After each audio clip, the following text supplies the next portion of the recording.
Welcome to the 4th annual Skirboll Family Autism Conference. We had our wonderful keynote kickoff last night, and I'd like to say another thank you to Marinike for her wonderful presentation. If anyone was unable to watch that presentation last night, we will be posting recordings of all of these sessions, and we strongly recommend you take a moment to listen to her amazing perspective.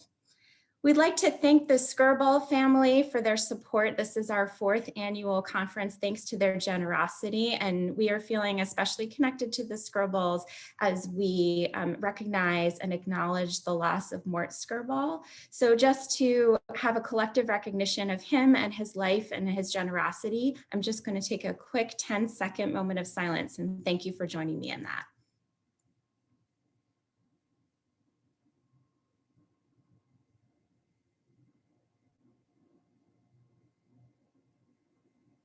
Thank you. I appreciate that space. We'd also like to thank the regional centers for autism spectrum disorder that are sponsored through the New York State Department of Education.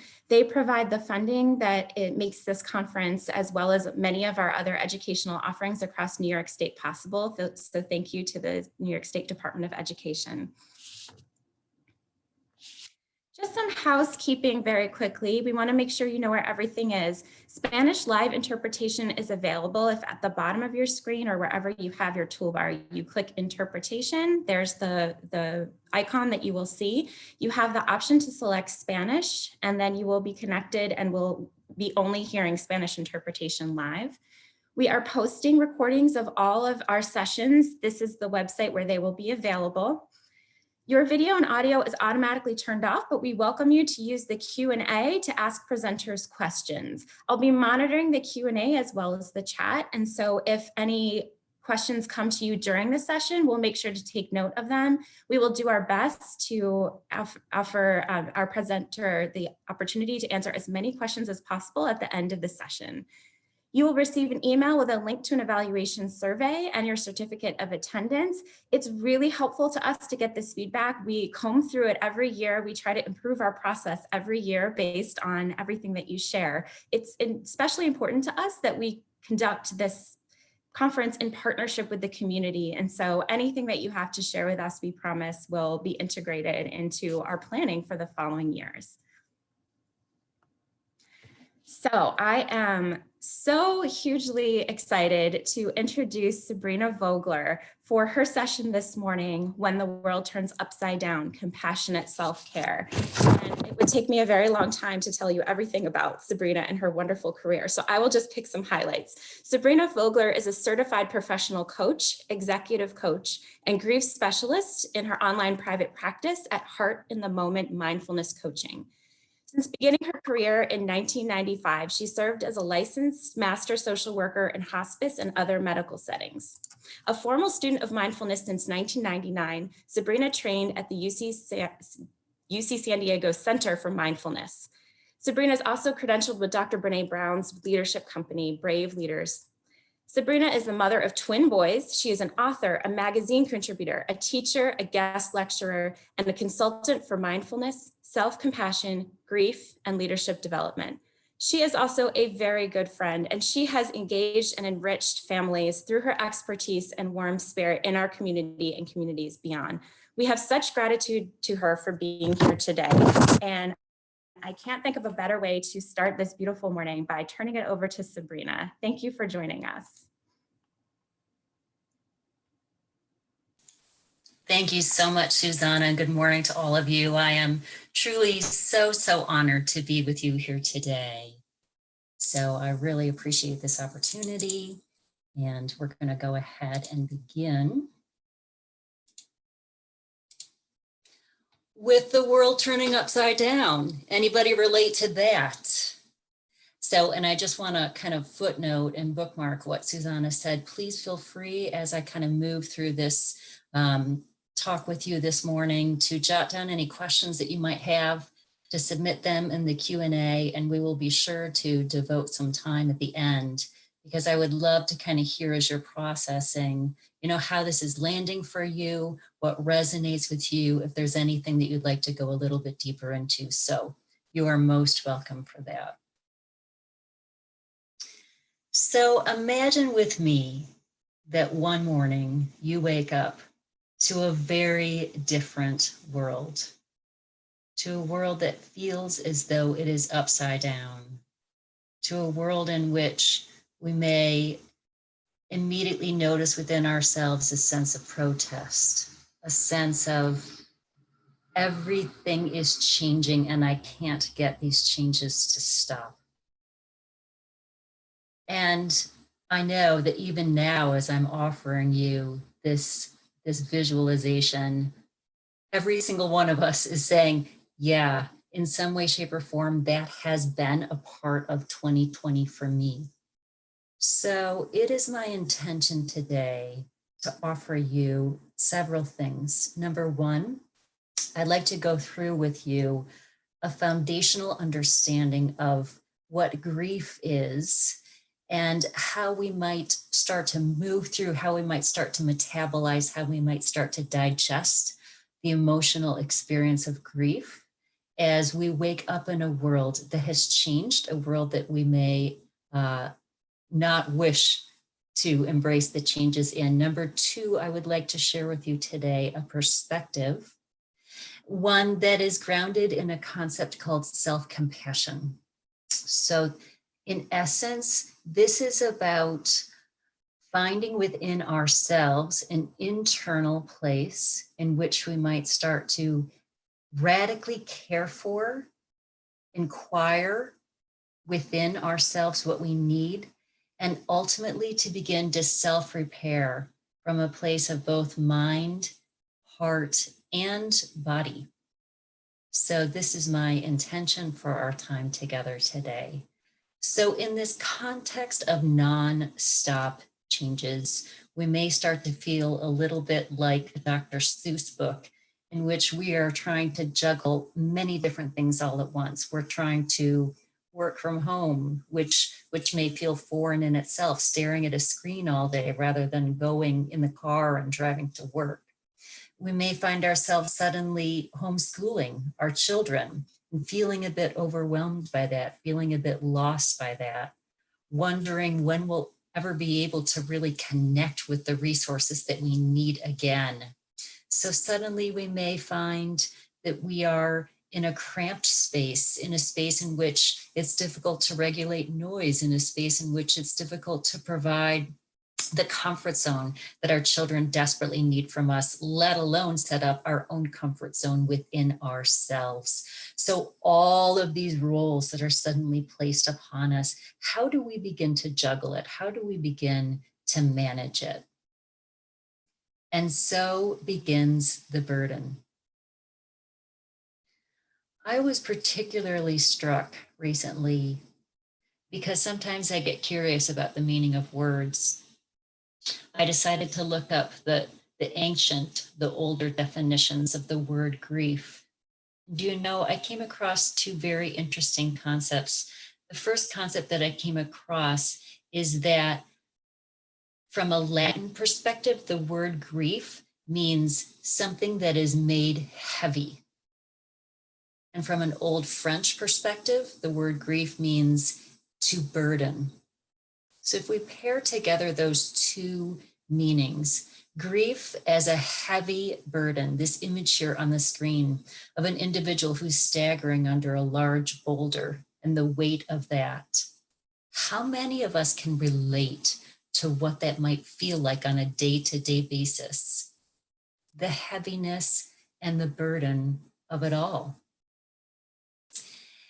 And in addition, Dr. Kenneth Doka teaches us that there is a component of grief, which is what he calls disenfranchised. And I want to talk with you about that today, because I am deeply convinced, having spent time in my private practice in the grief space and hearing the same themes over and over and over, I'm deeply convinced that we might often try to talk ourselves out of the reaction to the toll that it takes on us to carry a heavy burden.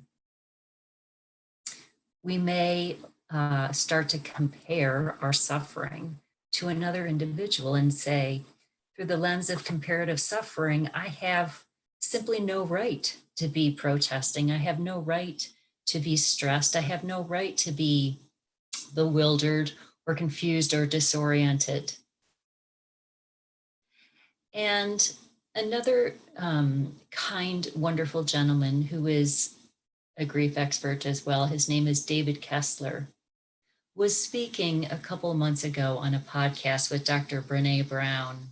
And they were talking about how our world has entered into a state, into a collective humanity state of grief as a result of the world pandemic. Let alone not to mention those of you who have experienced personal losses this year. And I again want to echo Susanna's tribute to the ones even now who have hosted our conference, and to really honor and acknowledge the loss that you have been through this year. And so in this collective state of almost a universal grief within the world today, David Kessler was saying to Dr. Brene Brown, you know, we look around and we do this. We minimize our right to grieve. And yet, he said, as it turns out, the worst grief is always our own. I want to say that again. The worst grief is always our own. So in essence, the ways in which we judge ourselves, we decide that we don't have enough means, or we don't have enough justification for feeling depleted or feeling exhausted or feeling like we just don't want to do one more day. It is a natural state, as it turns out, for us to judge ourselves. And when we look through the lens of self-compassion, we start to name that the default resting state of the human brain is one in which your first instinct is to judge. And that instinct is actually quite elegant and quite adaptive, because it keeps us alive when we are in a state of danger. And yet, I think we can all agree that judging ourselves when more than anything, we just need a kind word or two, we reach a point where it no longer serves us. So we might now consider the concept of what it is in this role overload while carrying this heavy burden, what it means to start to burn out a little bit. And I want to share with you a definition of burnout that when I heard it, everything in me resonated with it. You see what you think. This is by a psychologist named Dr. Eric Gentry. And he defines the state of burnout as one in which our perceived demands being placed on us exceed our perceived resources. Let me just say that one more time. The state of burning out, the state of believing that there's not enough, is one in which the perceived demands which are being placed on us exceed our perceived resources. So perhaps we could take just a moment and kind of reflect on, is there a word in that definition that jumps out at you? And perhaps that word is perceived. What does it mean to perceive the demands being placed on us versus the resources that we have at hand? And perhaps one might start to think about how I'm perceiving something is going to inform how I relate to it. So if I perceive that these demands that are placed on me are too great, my relationship with those demands will be impacted. And the same with the resources that I have to access in any given moment. So the bottom line is, for your nervous system for how the entire body structures itself around whether we enter into a state of survival or whether we're in a place of thriving depends on this relationship with how we are perceiving that which is coming in. Our natural state, one which may feel incredibly familiar to all of us in the context of grief, in the context of overload, our natural state is one of resistance. And isn't it an interesting state? You may even think about at an amusement park, if you've ever seen that whack-a-mole game where someone hands you a rubber mallet and this furry mole pops up out of a hole and you kind of give it a little tap with the mallet and then the mole goes away, right? Except the mole only goes away for a moment before that furry little mole pops up his head again up in the next hole. So Dr. Carl Jung reminds us that ultimately the state of resistance, what we resist is actually going to persist. And it's the same way within the body as the body starts to eavesdrop what's happening, the toll of that heavy burden. To compare and contrast, when we step into a place of resourcing, in that moment, we start to ask ourselves, what is needed? And then to give ourselves permission to open our hands to begin to take that very resource in, whatever that resource is. So think about it. We perceive the demands that are being placed on us. We perceive the resources that we have at hand. We're always either in a state of resistance or in a state of resourcing. This is just the way that the brain works within us.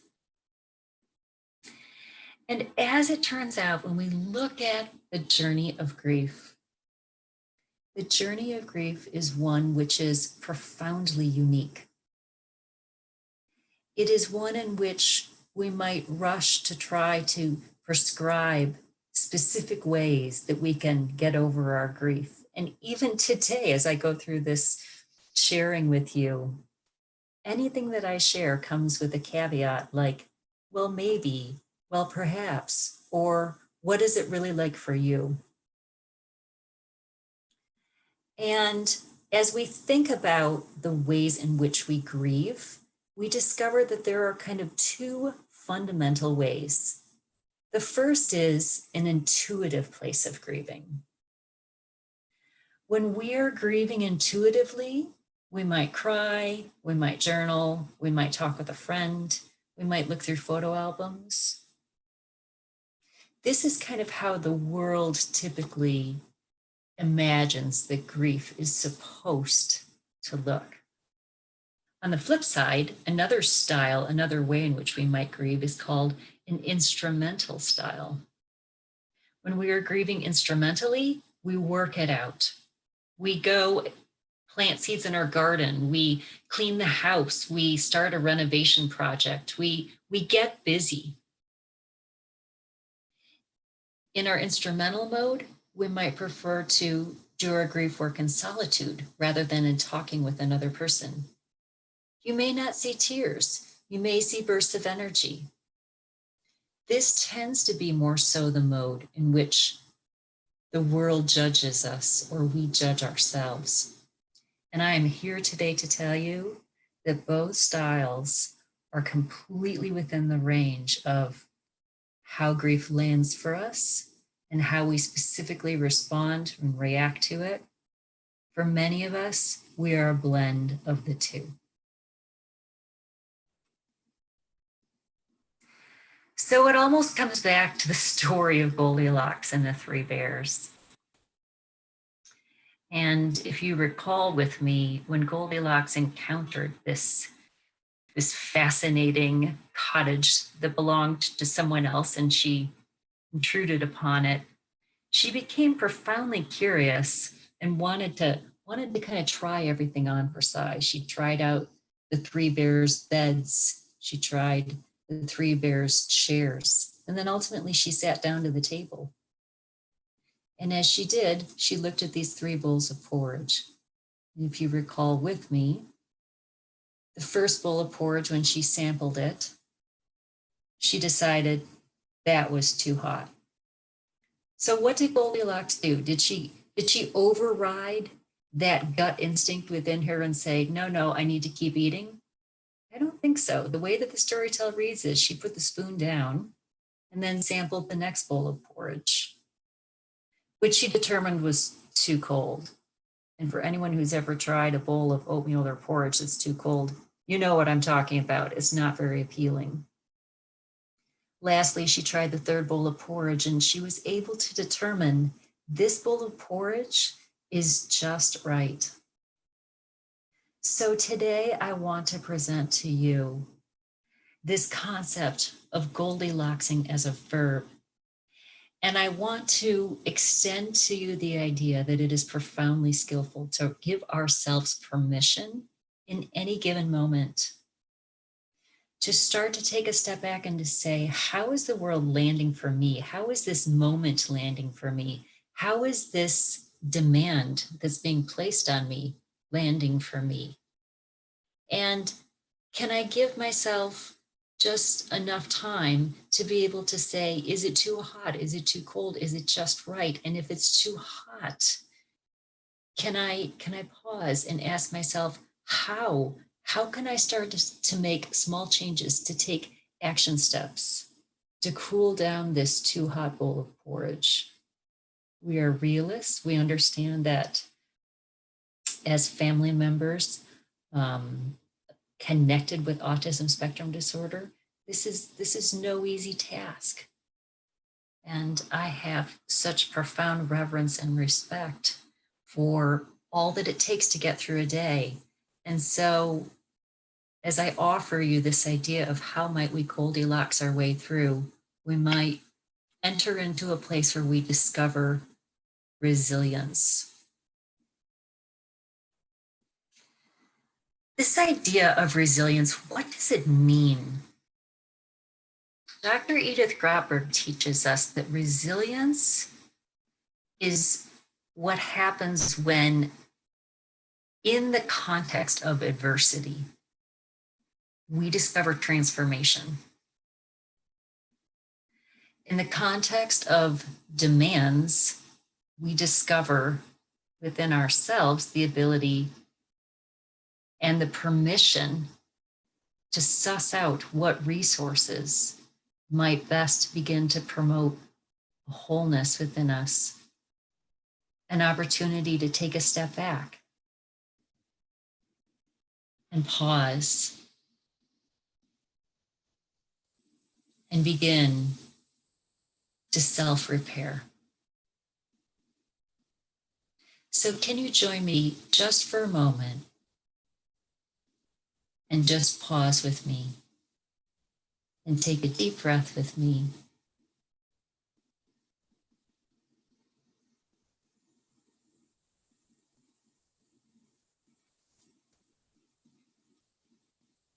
And speaking of taking a deep breath, when we start to look at the neurobiology of grief, we see that when we grieve, the physical body takes a hit. I'm going to say that again. When we do the emotional work of grief, the physical body takes a hit. Grief shows up as stress for the body. And your body has an elegant and natural way of responding to stress.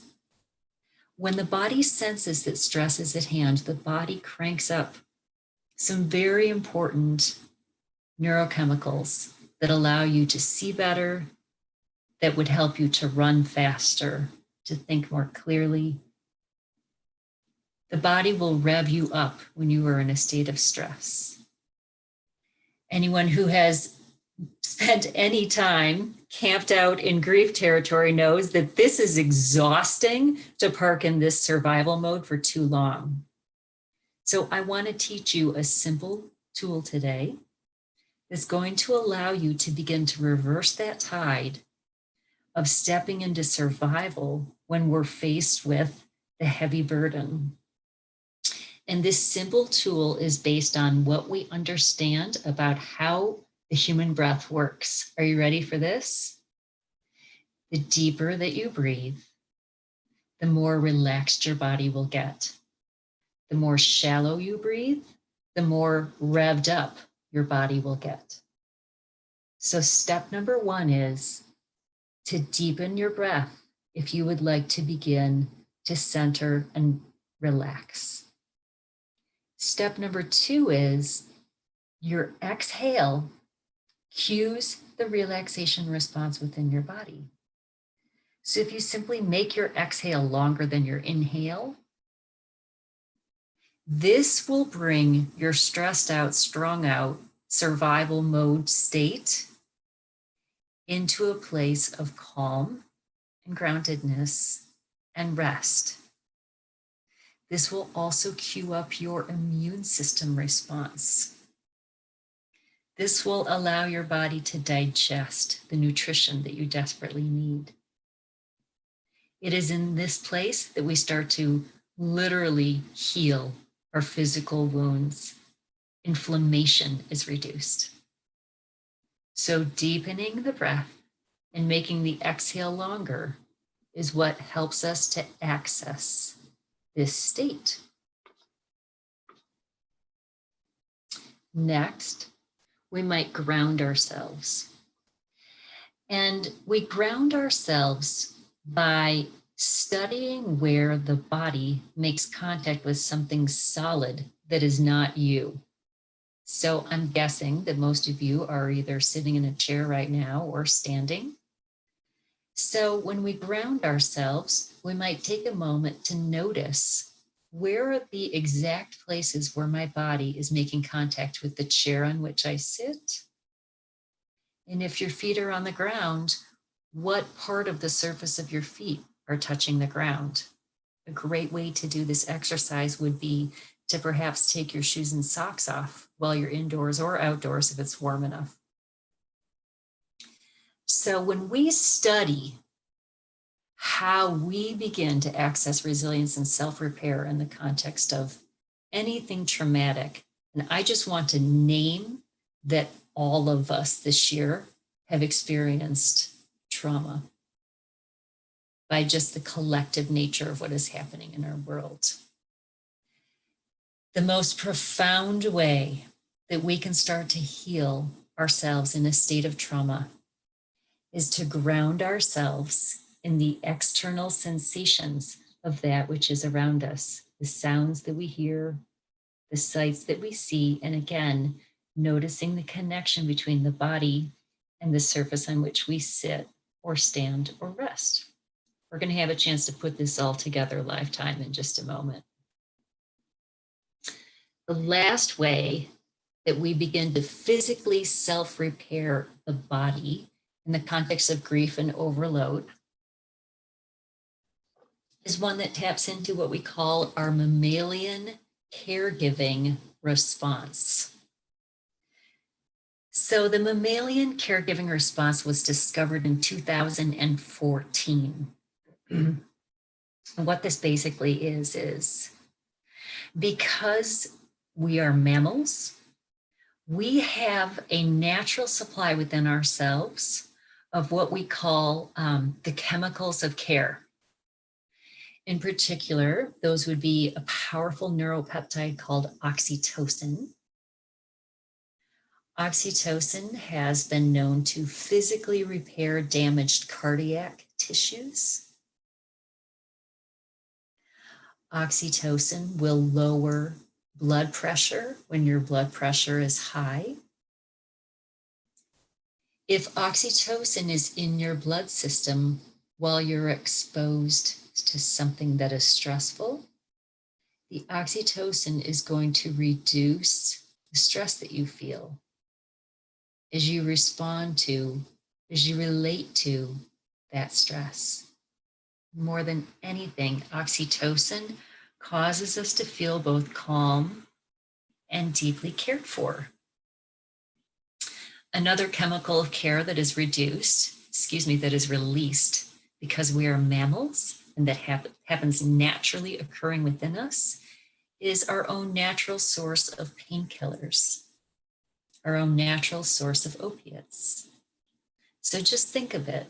Your body has the capacity, even in the context of the profound stress of grief, to both shift from a state of survival into relaxation via the deepening breath, via grounding ourselves in that to which we are connected. But also, we might activate these chemicals of care within us by doing this, simply placing a hand on the heart or two hands, or placing one hand on the heart and one hand on the belly, or maybe just crossing our arms in a kind way. Research shows that if we're hooked up to a heart monitor, there is typically in every individual one hand that will evoke a stronger cardiovascular response than another. So what we're going to do next is I'm going to give you a chance to kind of put this all together. So if you will, if you could pause with me, and what we'll do is we'll take a moment first to try to drop into that state of resistance that I talked about. So if it's comfortable for you, maybe taking a moment to make a fist and just kind of embodying what it means, maybe even just mentally imagining that you are saying the word no while shaking your fist. Just trying that with me just for a moment. So this is that feeling of protest and that feeling of resistance. Okay, so taking a break from that, I'm imagining that probably didn't feel very good. Maybe you noticed that it felt tight or painful or uncomfortable in some way. Next, seeing if we can just take our hands and open our palms for a moment. Just resting your open palms on your lap. And as you do so, taking a couple of deep breaths.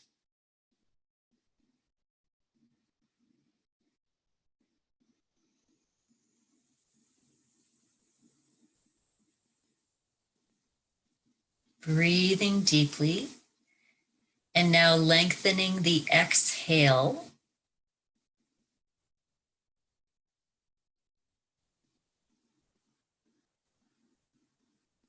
And now we'll begin to ground ourselves by studying just for a moment the connection.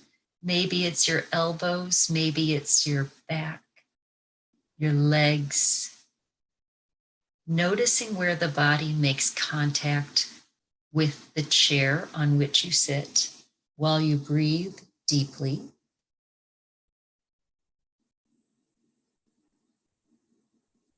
Sinking down into that surface. And then if your feet are connecting to the ground, noticing that border as well as we breathe.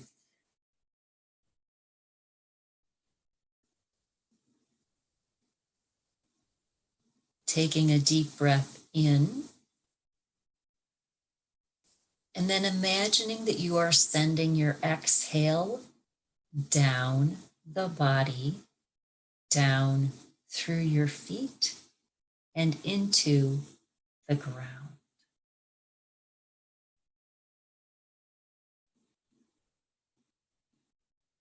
And now placing a hand or two on the heart, or one on the heart and one on the belly. And just noticing, because we are mammals, what it is to breathe deeply and to study both the weight and the warmth of the hand as it makes contact with the heart. Simply noticing any sensations of what that is like.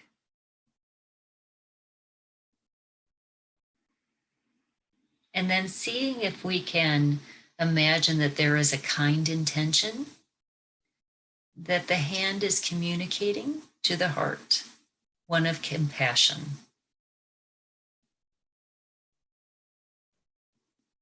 And just allowing yourself to notice however that feels.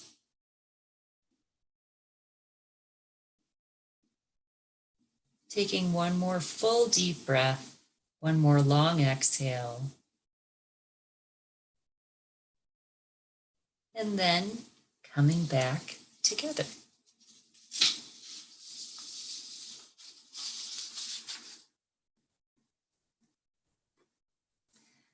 So, from this place of having grounded the body and having begun to physically comfort ourselves by activating within us the chemicals of care, now I want to go through with you some tasks of grieving.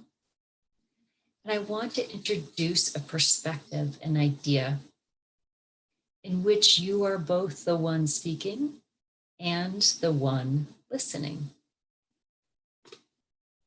Because let's face it, the natural default state of the brain is one of judging. So when we do this kind of radical self-care, we want to first notice how we're talking to ourselves, because the body is listening. If we speak to ourselves in a critical, judging way, which would be what the brain naturally defaults to, it sets our nervous system into a state of fight or flight or freeze. Self-compassion, on the other hand, allows us to begin to speak to ourselves in a specific way. Self-compassion is defined as a response to that which is difficult within ourselves. A response is similar to how a friend would speak to us. So the research teaches us that when the principles of self-compassion, which I'm going to be sharing with you today, are introduced in the context of difficulties, it allows us to grow courage to be able to tolerate those difficulties at the same time that it frees up energy within ourselves to begin to provide for what our family members desperately need for us. We're no longer spending time and losing energy beating ourselves up. We're training ourselves to shift into a new way of addressing ourselves, one in which we might begin to ask questions,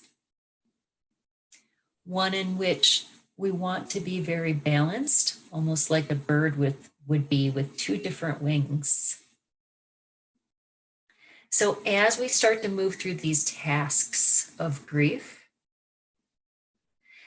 wing number one will be that of wanting to clearly see how this moment, this conversation, this demand, this resource is landing for us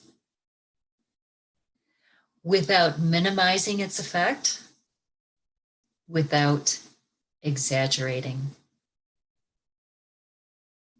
A balanced awareness place, one in which we might be just a little bit removed, perhaps looking at ourselves on a stage while we are up in the balcony.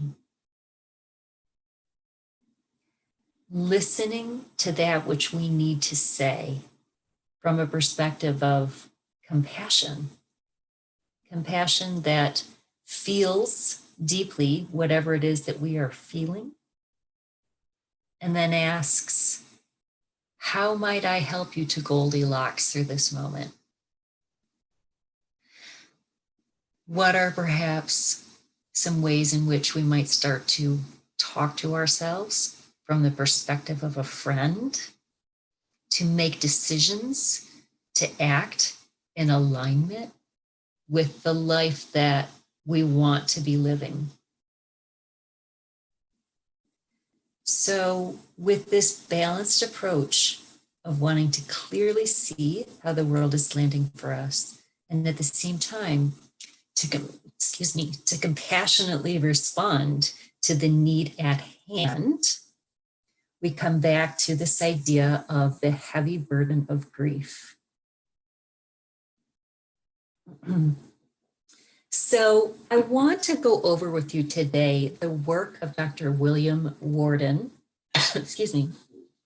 who outlined for us 4 different tasks that might be embedded within the work of grief. And again, I want to be very quick to say to you that as opposed to this little image that's on the screen, it's not like this is really a linear checklist that ever gets completely checked. Rather, these tasks, when we propose these tasks, they're meant to serve as a kind set of bumpers for you to allow you to start to navigate and find your way through the wilderness of grief. So the first task, I'm going to use the A word, acceptance. So Dr. Worden says to us, it's hard to begin to do the work of grief without first accepting that the loss has occurred. So I don't know about you, but that immediately rises within me a natural state of, remember that fist mode and how it felt, that natural state of resistance, like I didn't choose to have my entire world turned upside down. So why would I want to accept this loss? So a prompt for self-inquiry that helps us to move through this stage might be to ask yourself, then what is the hardest part right now? And I would just kind of open up for a moment and allow you to check in and to say, what is the hardest part for you right now on this day in October 2020? What is the hardest part of the upside down world in which you have awakened?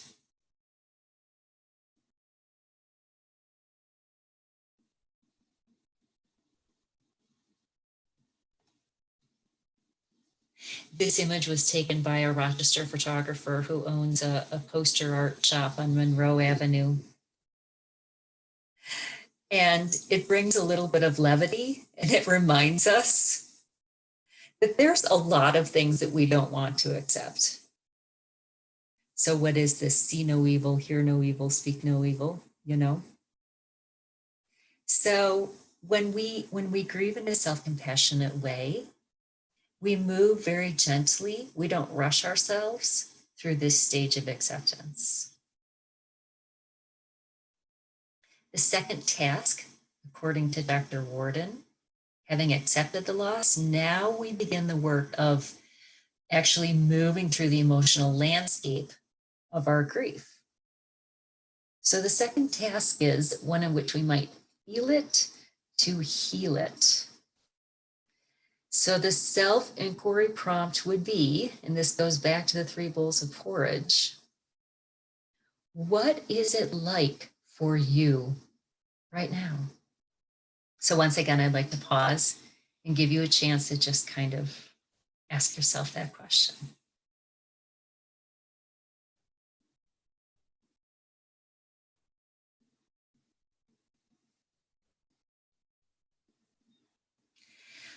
When we research resilience, as it turns out, those of us who are most likely apt to be transformed in the context of adversity are those of us who have become what we call emotionally granulated. So what does that mean? To be emotionally granulated means that when we start to notice a strong emotional state of grief come on us, Sometimes it knocks us over like a wave. Sometimes it's just a slow trickle of water that reminds us, that tugs on our heart. To be able to take a step back and to ask from that wing of clear seeing, what am I experiencing right now? What words or image would best describe the emotion that I'm looking at? And do you know that the way that emotions show up in the brain are when you take your world in, the first thing that happens is you will have an emotional reaction. The second thing that happens after that is you will think about what you're feeling. We feel first. We think about what we are feeling second. This is the natural sequence of how we take in our world. So if you feel first and the emotion is strong and it tugs you under, then taking a deep breath and looking within yourself and saying, might there be a word that describes how I'm feeling? It will literally redirect the blood flow in your brain from the area in which we are emotionally overwhelmed to the place in your brain that uses language and words to describe things. Once that blood flow in your brain is redirected from the feeling part of your brain to the thinking part in your brain, you have now stepped into a place of self-regulation where you can begin to skillfully ask, how can I clearly see what I am feeling? So I want to repeat that. The way we take in our world is we feel first. We think about what we are feeling second. So the more you can take a step back and ask yourself, this emotion that I'm feeling, whether it's irritation, frustration, boredom, confusion, despair, joy, interest, humor, whatever it is, the more we can put words around, the more we can put language around our emotions, the more resilient we become. Dr. Brené Brown, for those of you who aren't familiar with her, she is an author. She is a researcher in Houston. She has several TED Talks, many YouTube videos if you ever want to look her up. She studies human connection. She has a wonderful podcast called Unlocking Us. And she reminds us of this powerful truth. We cannot selectively numb our emotions, because when we numb the painful emotions, we also numb the positive emotions. She goes on to say, you numb the dark and you numb the light. So we want little by little, bit by bit, to begin to open ourselves to our emotional landscape. And I want to say to you that it's okay to pace yourself through this. And it is really okay to give yourself permission to adjust the exposure that you have at any given moment to your emotional landscape. Because self-compassion teaches us that it is skillful to open to the emotions of grief and overload and to name them. And you know what? It is just as skillful to close to the emotional landscape of grief. So that's interesting, isn't it? You can give yourself permission. If you are trying to work or guide your child through something or get through the grocery store, and you notice that there are strong emotions tugging at your elbow, it is okay to gently and kindly say to the part of you who is starting to grieve, your needs matter. This is not the best time for us to go into this emotional state. So let's gently and carefully set this aside, maybe put it in a drawer very carefully, so that when we have time later tonight and fewer demands being placed on us and more resources, we might open that drawer again and look at that memory that came up and allow the waves to wash over us. So feel it to heal it, which is the second task of grieving, means the more you can name your emotions, the more resilient you become. And it is profoundly skillful to teach yourself that it's okay to go in and out of those emotions. And if you've had an emotionally draining day, permission to set those emotions aside and do something light.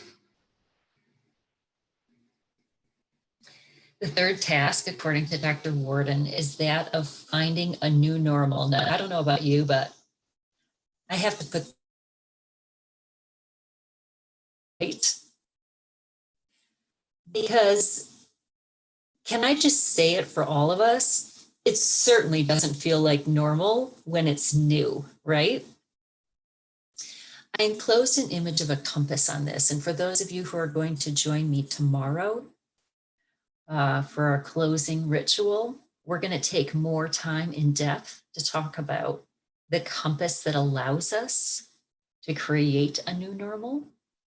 And by that, I mean this sense of internal GPS that guides how we live our lives in alignment with our deepest aspirations. A question of this third task might be, what matters the most right now? So go ahead and ask yourself that question right here, right now. To you in this state in your life, what matters the most to you right now?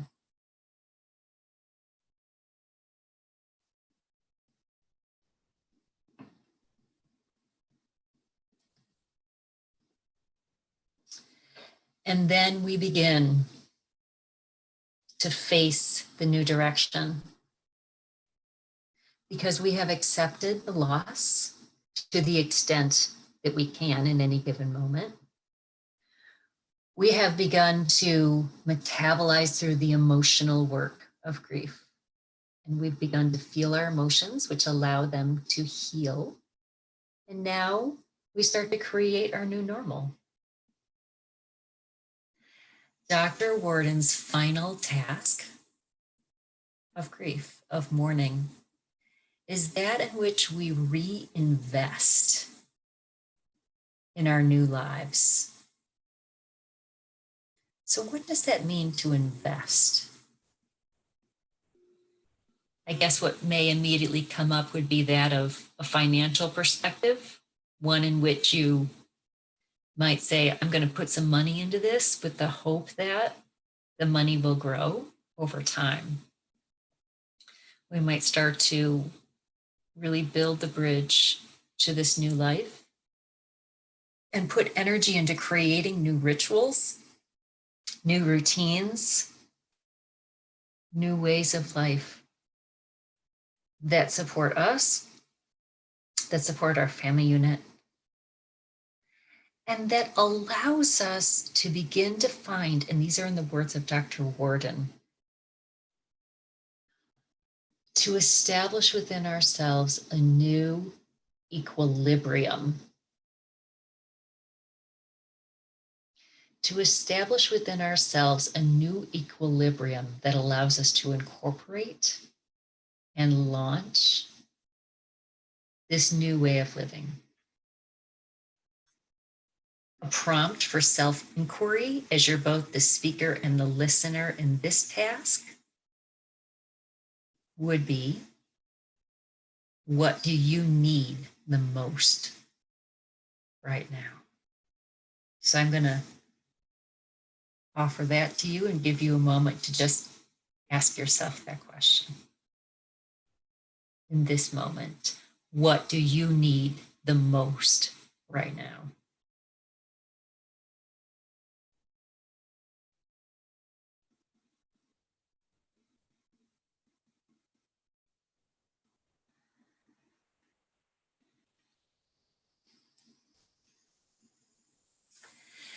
And then we begin to open to this new way of life. And perhaps as we do so, we may have an insight into what happens to the sky after there's been a storm. And how ultimately storms don't hurt the sky. And maybe, just maybe, we might get a sense that we can be like the sky. And we can start to notice the clouds that come and the clouds that go. And we can start to recognize the transient nature, the changeable nature, if you will, of the emotions of the work of grief, of our energetic state in any given moment. Self-compassion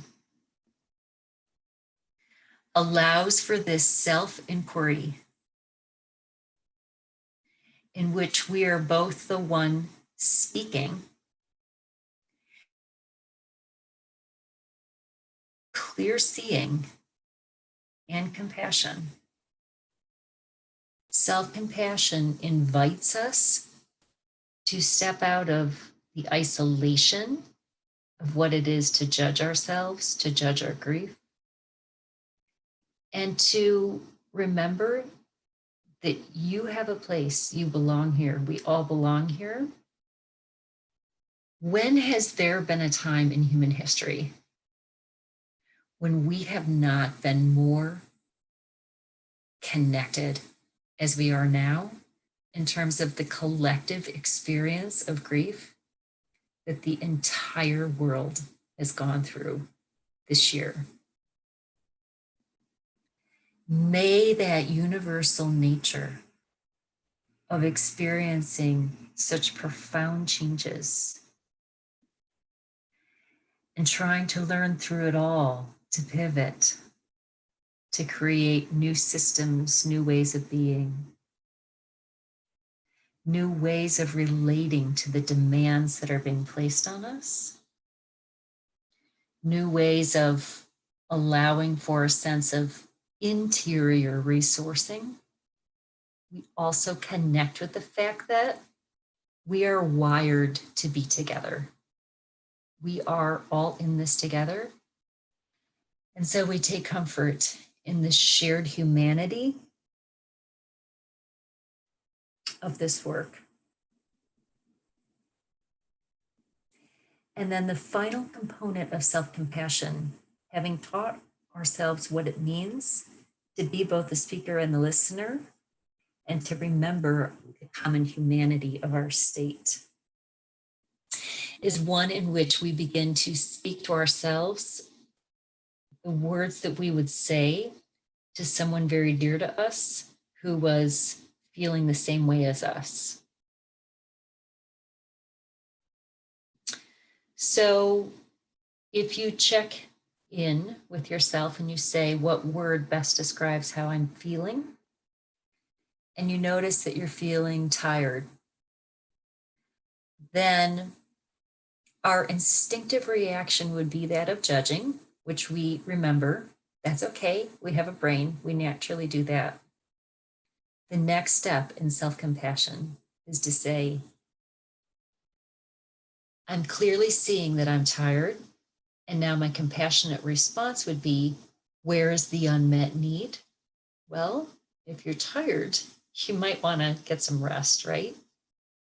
So in that moment, the friend within, you might just practice saying to yourself, okay, so you're really tired today. So how can you give yourself permission to get more sleep tonight, or maybe take a little power nap, or maybe take 3 things off of your to-do list When we start to do this work of speaking to ourselves from the perspective of a friend, it will feel like I am asking you to put your left shoe on your right foot. It's okay. Your brain is wired to judge. So what we are doing here is we're unraveling old ways of talking to ourselves and just trying to say something to yourself in a new way and then seeing what happens. And there's a lot of neuroscience research that proves that if you try that often enough, your brain will accept that this is the new habit. This is the new way that we talk to ourselves. And little by little, one day, you may find yourself realizing that the compassion that you would naturally extend to a friend is now extended to you as well.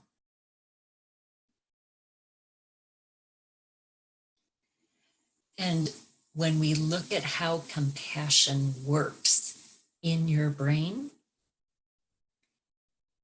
do you know that the compassion centers in your brain are correlated with no negative mood states?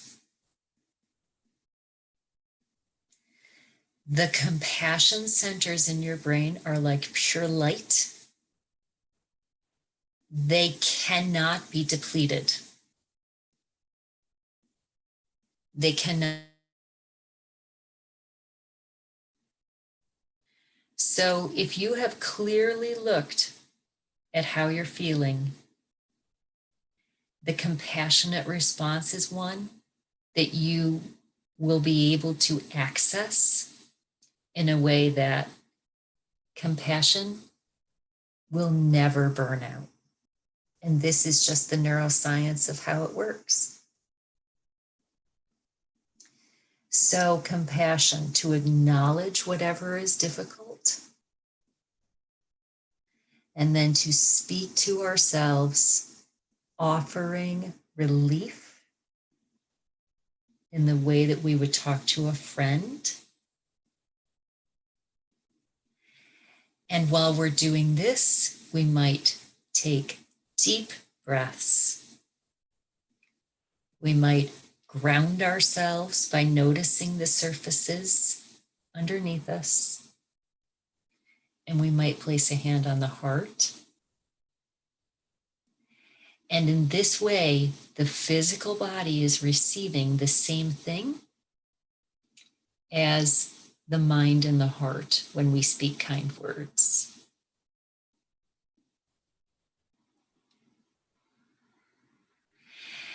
And ultimately, the yield of what happens when you start to speak to yourself and care for yourself in a compassionate way is that this supply of inner resources naturally spills out onto the people around you, your loved ones, your partners, your children, your family, your friends. Our brains naturally couple with each other. Emotional contagion is very real. There are networks in the midbrain regions that allow the persons around us to sense how we are feeling. So when you are in this grounded state of feeling calm and feeling connected, the brains around you will naturally benefit. And this will profoundly help you to have enough to offer to those who need you the most.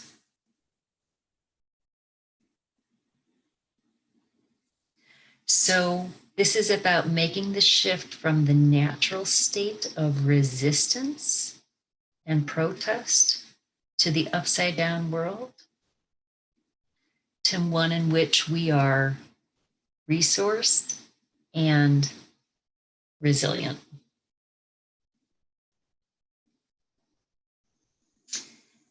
And one of the most powerful ways that we can open ourselves up to our own inner resourcing is through the practice of gratitude. So I would like to ask everyone right now to think of one thing that you are grateful for, and to see if you can make it as specific and real in the mind's eye as is possible. So for instance, if you say, I'm grateful for my family, see if you can visualize and imagine your family members, each one of them, in the mind's eye. So let's go ahead and try that just for a moment.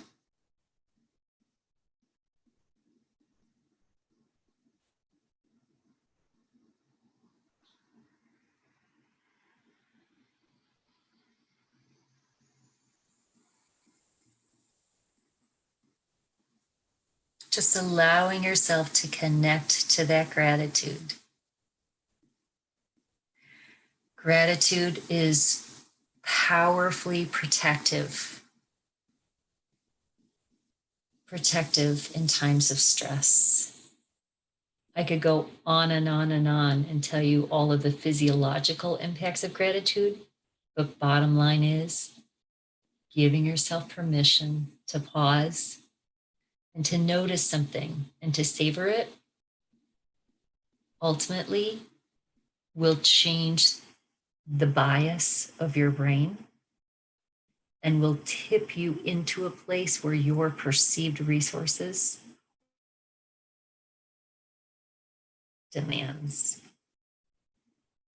So before we go into any questions that you may have, anything that that has arisen within you as I've been talking, I want to leave you with this quote from Albert Camus. In the depth of winter, I finally learned that within me there lay an invincible summer. I'm going to say that again. In the depth of winter, I finally learned that within me there lay an invincible summer.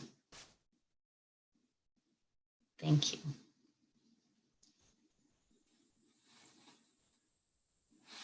And now I'm going to go ahead and turn this over to Susanna to see, Susanna, if there are any questions that folks have that we might answer.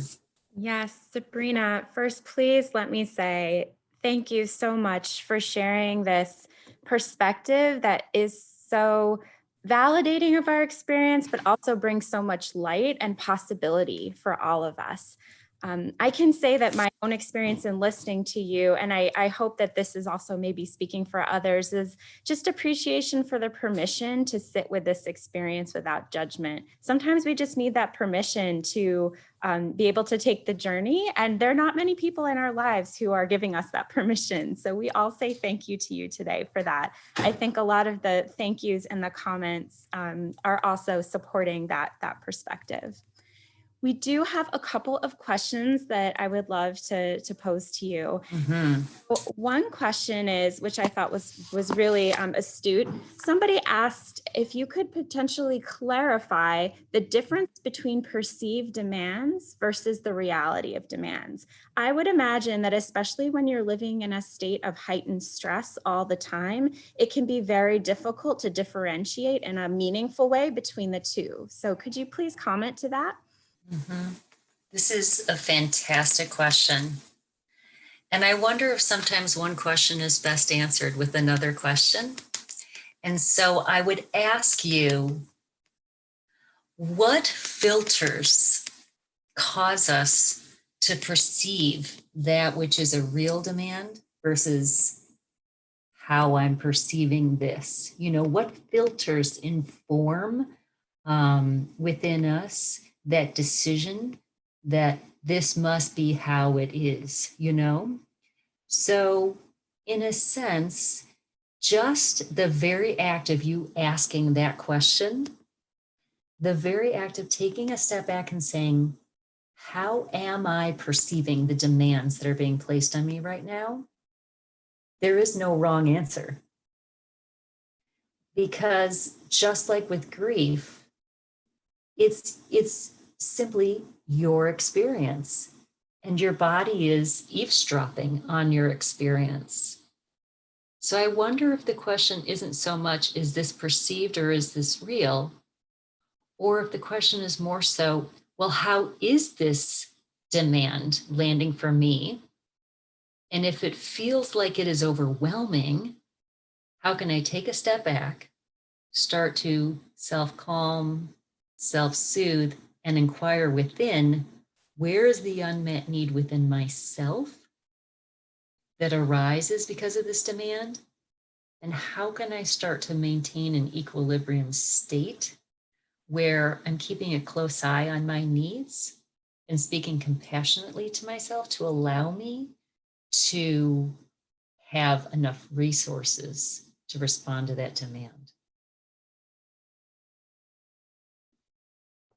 So that would just kind of be my reflection, or my question for your question. Thank you. Mhm. It's so what's so nice about this content too is that it has to be individualized and personalized to each of our experiences and the Yes. which we see the world. And so Yes. sometimes it's, the it depends answer, right? Sometimes can like put a little bit of the responsibility back on us, but it's in that way that it can be truly responsive to our individual experience.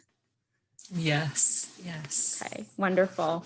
We have another question. I'm going to read this comment verbatim and add a little bit to it, if that's all right. So, participant says, I'm a mom of 6.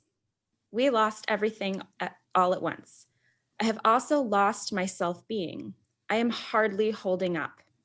How do you find a mind ground with 6 kids, 3 with autism, 1 with mental health, and another with TBI? And she added to this in the chat box as well, that she with these 6 children who have high needs, I always feel like I need to be in fight mode.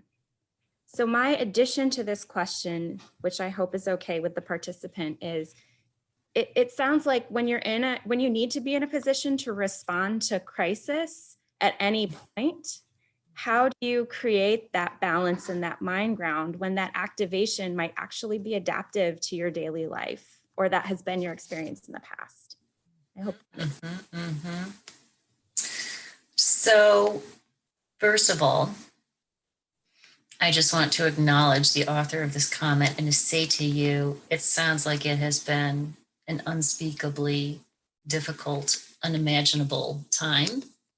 And I want to validate, and I want to say you are seen and you are heard. And I feel deep within me, just kind of responding to what you have shared. 6 children, multiple needs within your children, and having lost everything. So,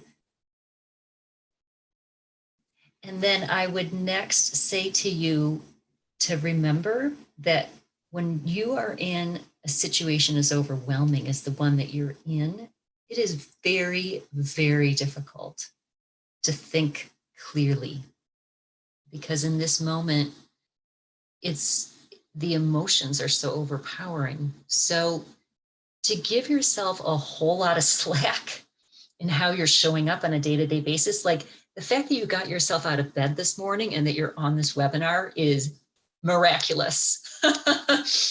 And so to give yourself a lot of slack, a really wide berth, permission to not be on your A game, right?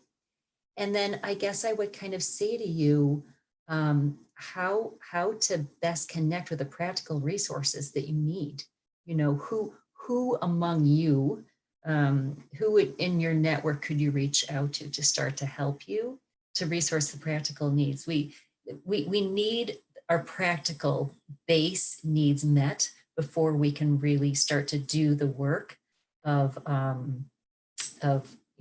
deeper fine tuning our aspirations. So that's really kind of the priority is number one, I want to acknowledge and validate and see and hear you. Number two, I want to remind you to give yourself a whole lot of permission to not be perfect, to not be on your A game, and to give yourself a lot of slack. And then next, I would ask you, what is your next step that you would need to do to really connect to the concrete resources that will help you to restore your family back to a place of equilibrium?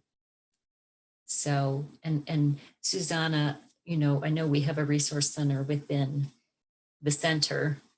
Could we offer that as well? Yes, absolutely. We will in the chat box, the website where we provide information and referral processes, and also can just, talk with people and help connect them to our family navigator team, who often talk through a lot of these issues, as well as some of the other resources that we can provide. And earlier in the chat, actually, there's an opportunity if you'd like to set up a session to specifically talk with one of our family navigators about available resources. You can set up a private session to do that during our conference time. Fantastic. Thank you. Thank you. Wonderful. There's so many good questions. It's hard to pick. So the next question is, how does grief impact a person when they're dealing with the loss of who they are or who they might be?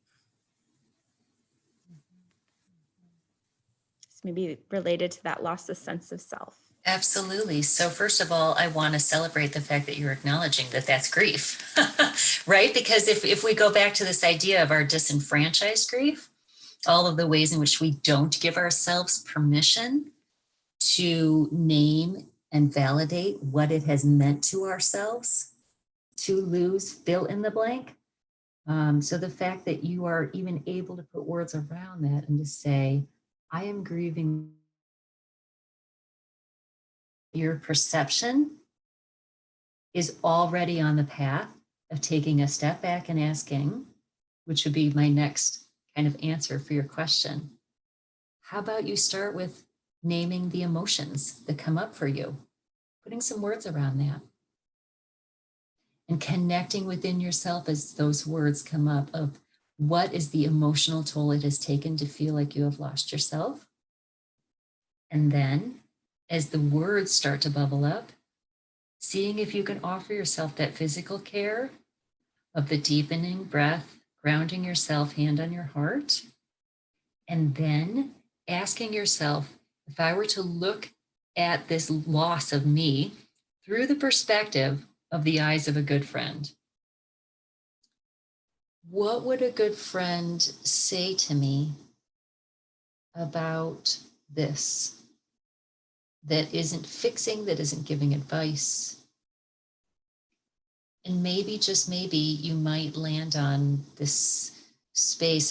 There's a quote by a poet named Rilke. I'm going to spell that. R-I-L-K-E.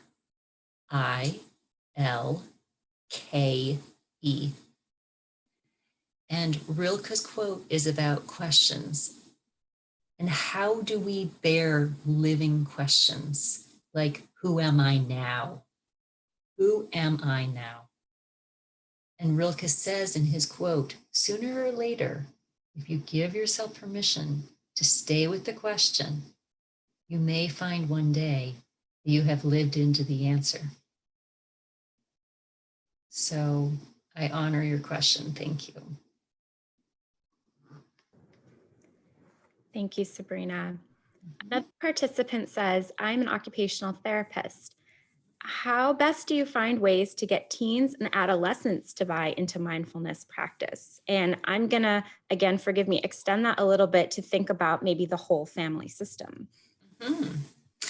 Sure. So we are incredibly lucky to live in an age now where there are a ton of mindfulness resources out there. In 2005, there was one book about mindfulness in children, and now it is literally a major that you can get in college. So I would say sit down and Google mindfulness resources for teens, adolescents, children. There are so many books, so many websites. One of the best authors is Dr. Dan Siegel. That's S as in Sam, IEGEL. Dr. Dan Siegel has written countless books on how to mindfully care for our children.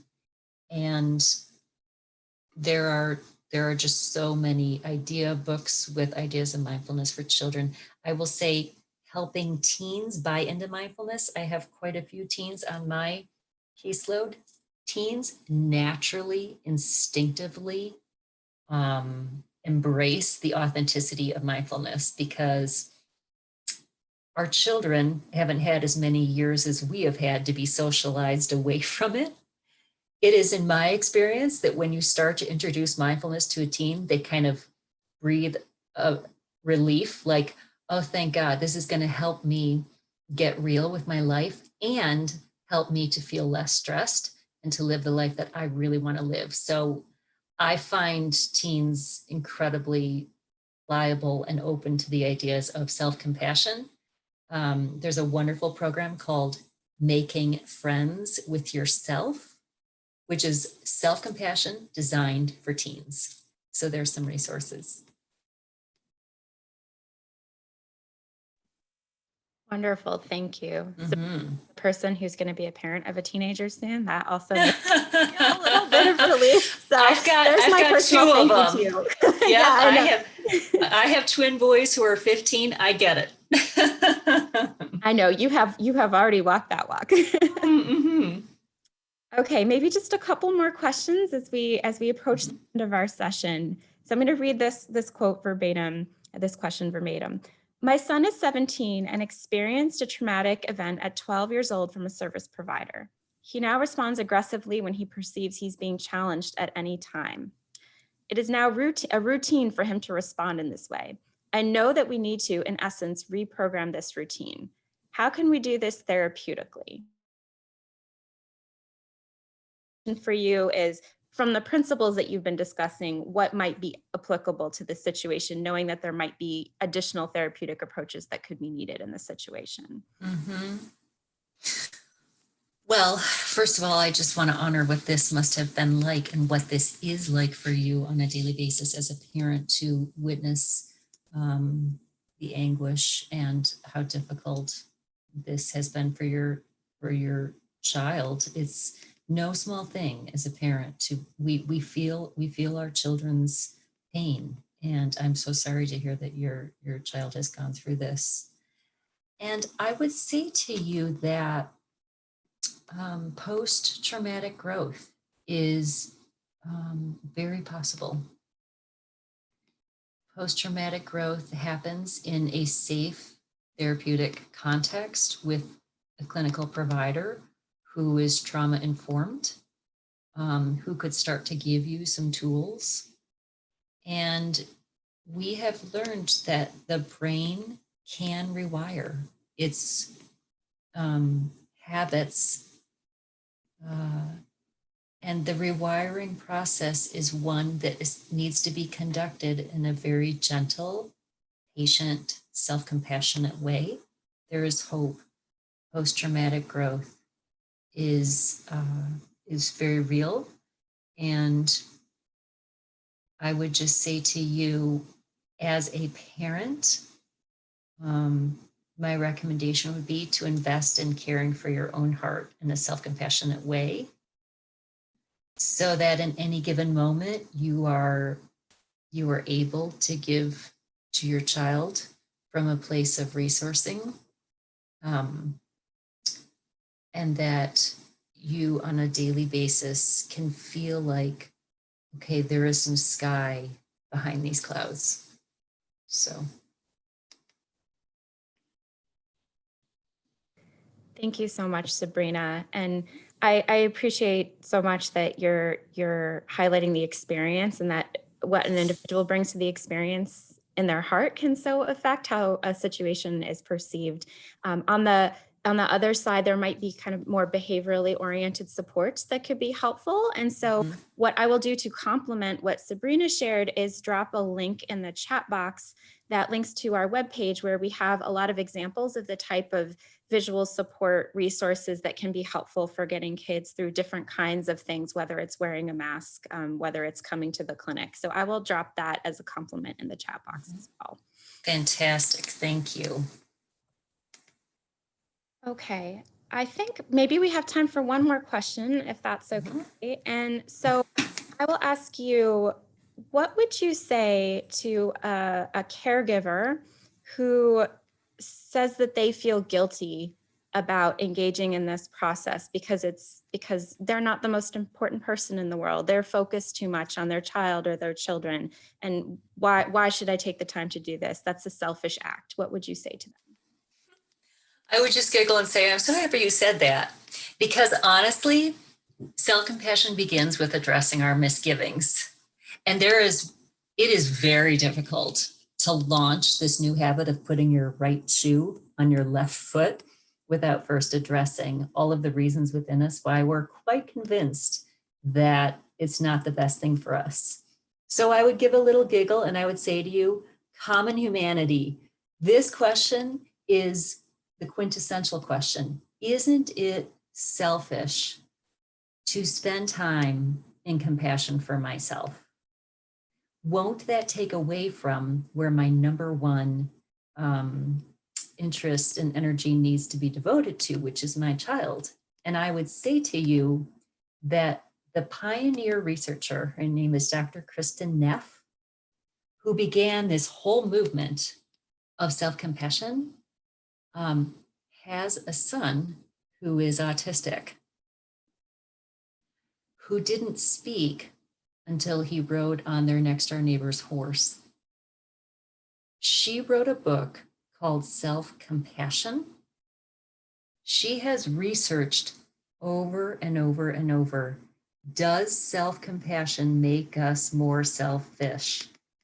And what the research shows, which may surprise all of us, is the more compassionate that you become to yourself, the more you are released from the state of self-criticism, which is the ultimate state of self-absorption. So just think about it. The more compassionate we become to ourselves, the more you will have to give to your child. So this is truly a case of putting your own oxygen mask on first. The research shows over and over and over, our ability to care is exponentially increased. Your resources slider goes way up, which will allow you to perceive the demands in a different light.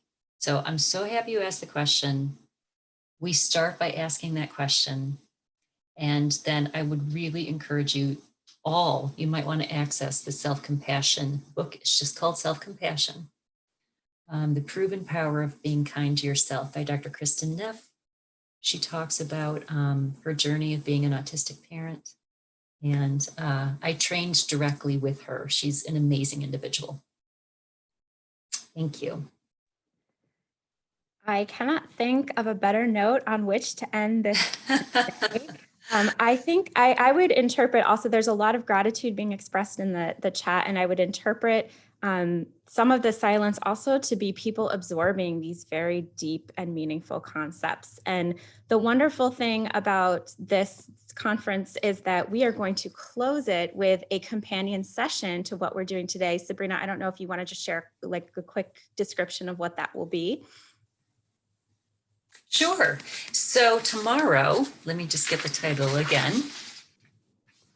Tomorrow we will be joining together again to honor our goodbyes as we say hello. So this is going to be kind of a unique opportunity in which we give ourselves permission to start doing kind of what was addressed here in the 4 tasks, which is both honoring that which we're leaving behind and then really connecting with our internal GPS, connecting with what core values inspire me the most? How do I want to restructure my new normal to allow me to live a life that is within the realm of which I can control the most, that lines up with my deepest aspirations. So I think we're going to have fun. And I really look forward to sharing that space with you. It'll be tomorrow at 12 p.m. And I'm sorry, 11 or 12, Susanna? Did that time change? I feel like it might be 11. I'm pulling it up right now. Yes. I want to make sure I give 11 o'clock. 11. As soon as I said that. So Eastern time zone, 11 a.m. And Yep. I'll look forward to it. Thank you all. Thank you, Sabrina. Thank you for starting the journey today. And we will look forward to concluding it with you tomorrow. Absolutely. Take care. Bye-bye.